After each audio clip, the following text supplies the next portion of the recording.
ప్రవర్తన శిక్షణ పెద్ద కథ మొదటి భాగం రచన శ్రీ అయ్యల సోమయాజుల సుబ్రహ్మణ్యముగారు.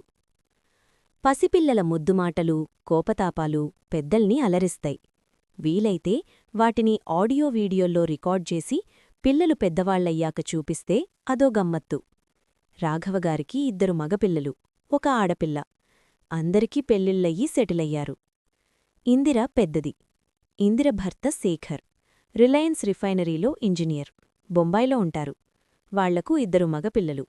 ప్రణవ్కు 3 ఏళ్లు, కిరణ్కు 1 ఏడాది.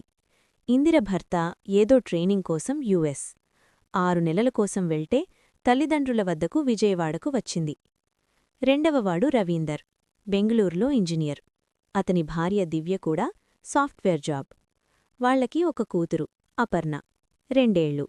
దివ్య తల్లిదండ్రులు కూడా బెంగుళూరులోని కూతురు ఇంటి దగ్గర్లోనే ఉంటారు. కూతురు ఆఫీస్కెళ్ళినప్పుడు మనవరాలిని వాళ్లే చూసుకుంటారు. ఆఖరివాడు రైల్వేలో ఇంజనీర్, విజయవాడలోనే ఉంటారు. తల్లిదండ్రుల దగ్గర అతనే ఉంటాడు. అతనికి వివాహమైంది. భార్య పేరు ప్రసన్న. వాళ్లకి 1 అబ్బాయి వంశీ, 1 ఏడాదివాడు. రాఘవగారు ఆర్ఎన్బీలో చీఫ్ ఇంజనీర్గా పనిచేసి రిటైర్ అయ్యారు. కృష్ణలంకలో మంచి ఇల్లు కట్టుకున్నారు. బాధ్యతలన్నీ తీరిపోయాయి. ప్రొద్దున్నే వాహ్యాళి, సాయంత్రం గుడికి వెళ్లి వస్తూ కాలక్షేపం చేస్తున్నారు. ఇంతలో పక్కింటిలోంచి పెద్దగా ఘర్షణ వాతావరణం వినపడింది. ఏమిటా అని చూశాడు. పక్కింటిలోంచి నారాయణగారు తన పెద్ద కొడుకు రమేష్ మీద అరుస్తున్నారు. ఒరే, ఇదేం రోగంరా?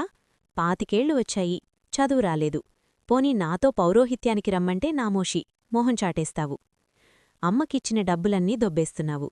అర్జమైన తిరుగుళ్ళు తిరిగి ఏ అర్ధరాత్రికో కొంపకు చేరుకుంటావు. నీకన్నా చిన్నాడు బీటెక్ పాసయ్యి హైదరాబాద్లో ఉద్యోగం చేస్తున్నాడు. నీకు బుద్ధి ఎప్పుడు మారుతుందో నాకర్థం కావటంలేదు. రమేష్ ఊరుకోలేదు.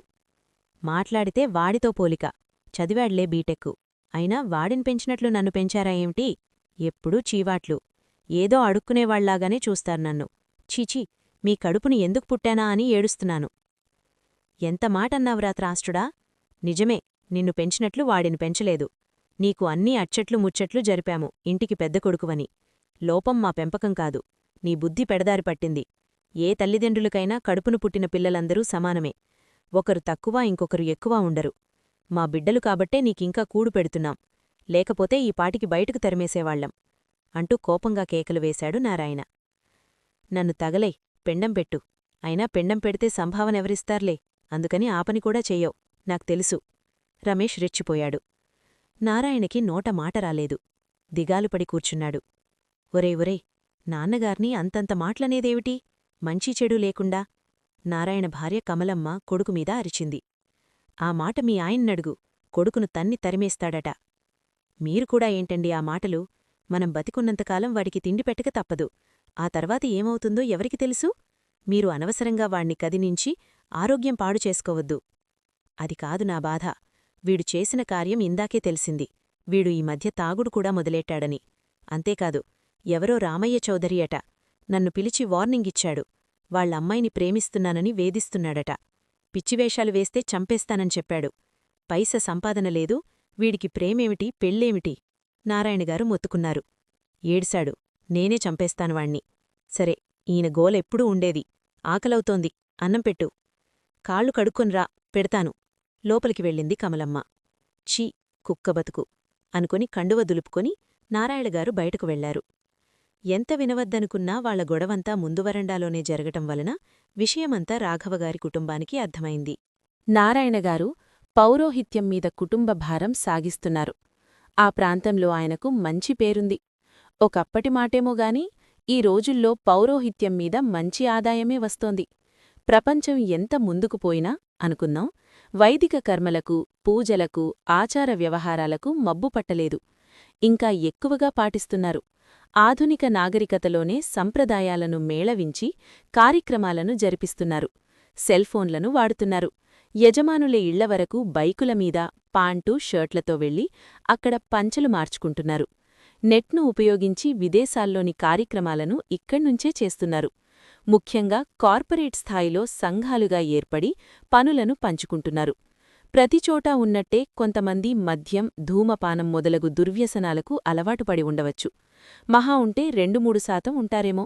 అధిక శాతం వృత్తి నైపుణ్యంతో నిర్వహించి మంచి పేరు తెచ్చుకుంటున్నారు.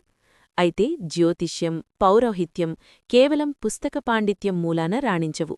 ఈ వృత్తులను జీవనోపాధిగా చేసుకున్నవారు నిర్విరామ కృషి చెయ్యాలి.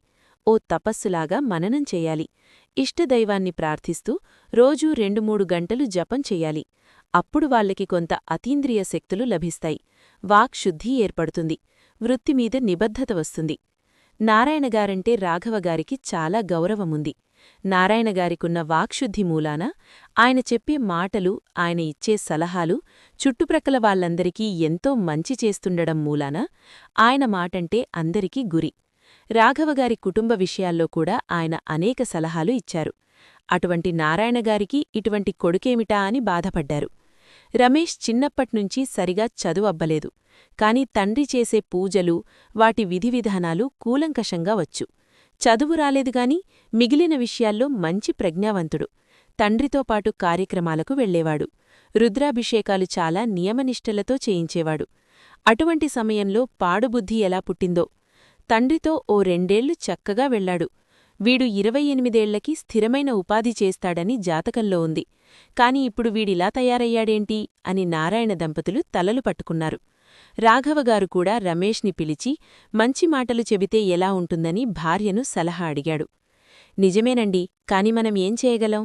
పుణ్యం కొద్దీ పురుషుడు, దానం కొద్దీ బిడ్డలు అన్నారు. తండ్రి మాటే వినని రమేష్ మీ మాట వింటాడా? వినకపోతే అనవసరంగా మీ గౌరవం పోతుంది. ఇంటి నుండి వెళ్లగొడితే కాని వాడికి బుద్ధిరాదు అన్నది ఆవిడ. అలా వెళ్లగొడితే ఆగంచేసి నారాయణగారిని రోడ్డు మీదకి ఈడుస్తాడు. అది లాభంలేదు, ఇంకేమన్నా ఆలోచించాలి సాలోచనగా అన్నారు రాఘవగారు. అప్పటికి ఇద్దరూ ఊరుకున్నారు. ఒక్కొక్కసారి ఎంతవాళ్లకైనా బుద్ధి వక్రించి బురదగుంటలోకి లాగుతుంటుంది. తెల్లారిన తర్వాత 10 గంటలకు బయటకు వెళదామని రాఘవగారు బయలుదేరుతుంటే నారాయణగారు గేటు తీసుకుని లోపలికి వస్తూ కనిపించారు. రండి నారాయణగారు అంటూ లోపలికి తీసుకెళ్లారు. నారాయణగారు లోపలికి వచ్చి కూర్చున్నారు. ఏమిటండి, ఏమన్నా పనుందా? అడిగారు రాఘవ. ప్రత్యేకంగా ఏమీ లేదు.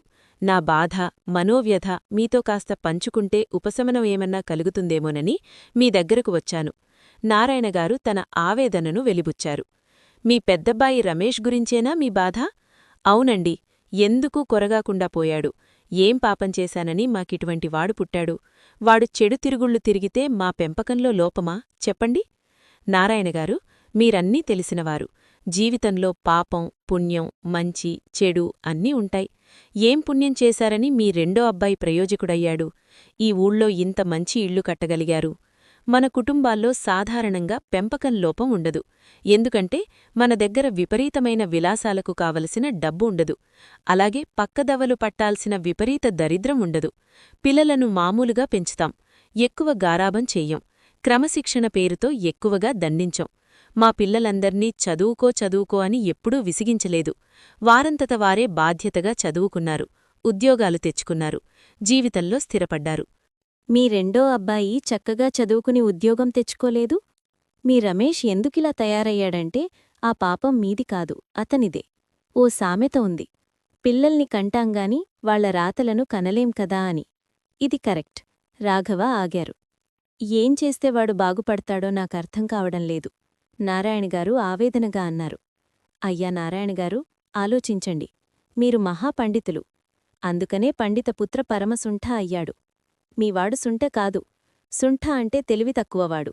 మీవాడు మంచి తెలివైనవాడు. కాకపోతే ఉన్న తెలివిని సరిగా వాడనివాడు. వక్రబుద్ధి కలవాడు. ప్రాణులన్నిటికీ ఆహార, నిద్ర, మైథునాలు సర్వసామాన్యము. కాని భగవంతుడు ఒక్క మనిషికి విచక్షణ జ్ఞానమిచ్చాడని అంటారు. దానిని ఉపయోగించేవాడు బాగుపడతాడు, ఉపయోగించనివాడు చెడిపోతాడు. మీవాడు ఈ కోవకి చెందినవాడు. వీడిని బాగుచెయ్యాలంచే 2 మార్గాలున్నాయి. ఒకటి మంచి మాటలు చెప్పడం. కాని వీడు ఆ స్థాయిని దాటిపోయాడు నా దృష్టిలో. ఇక రెండోది సంబంధాలను తెంచేయడం. అంటే ఇంట్లోంచి వెళ్లగొట్టమంటారా? కాదు. ఇంట్లోంచి పంపిస్తే మనం బాధపడతాం. ఏమైపోయాడో అని ఆందోళన పడతాం. ఎంతైనా కన్నకడుపు కదా. అందుకని ఇంట్లో ఉంచి దిమ్మ తిలిగేలా నిరసన తెలియచేయాలి. నారాయణగారిలో ఆశ కనిపించింది. అదే ఎలా? సత్యాగ్రహమే మనకు మార్గం. మీరు వాడితో పూర్తిగా మాట్లాడటం మానండి. మీ శ్రీమతిగారు కూడా అతి తక్కువగా మాట్లాడాలి. తిండి పెట్టండి. అయితే మీ ఇంట్లో ఒక మనిషిగా చూడకండి. మీరేమీ మాట్లాడకపోతే అది అతనిలో ఒక విధమైన అభద్రతాభావాన్ని, భయాన్ని కలగచేస్తుంది. ప్రతిరోజూ అతని పనులకు మీరు అడ్డుపడటం, అతను మీతో వాదనకు దిగి పోట్లాడటం, అతను మీతో కవ్వించడానికి ప్రయత్నించటం చేస్తాడు. మీరు కూడా మౌనంగా ఉండండి. ఇది ఒక సైకలాజికల్ చికిత్స. ఈ చర్య అతనిలో మార్పు తెస్తుందని నా నమ్మకం. ఏమీ చేయకుండా ఉండటం కంటే ఏదో ఒకటి చేయడం మంచిది. ప్రతి వాళ్లకి ఒక టర్నింగ్ పాయింట్ వస్తుంది. మీ రమేష్కు కూడా దీనివల్ల అటువంటి మలుపు వస్తుందని ఆశిద్దాం. రాఘవగారు చెప్పటం ఆపారు.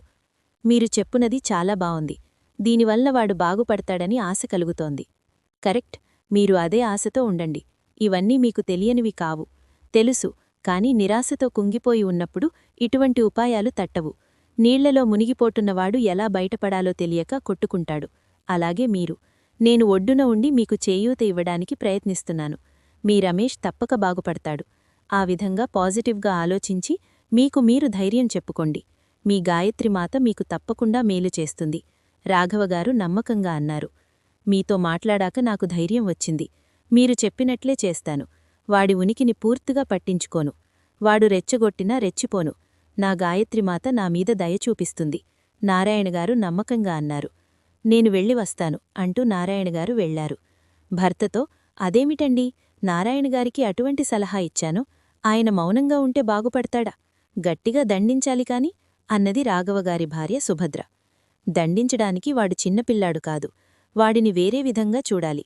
అందుకనే అలా చెప్పాను అన్నారు రాఘవగారు. ఇంకా ఉంది. ప్రవర్తనా శిక్షణ పెద్ద కథ చివరి భాగం త్వరలో.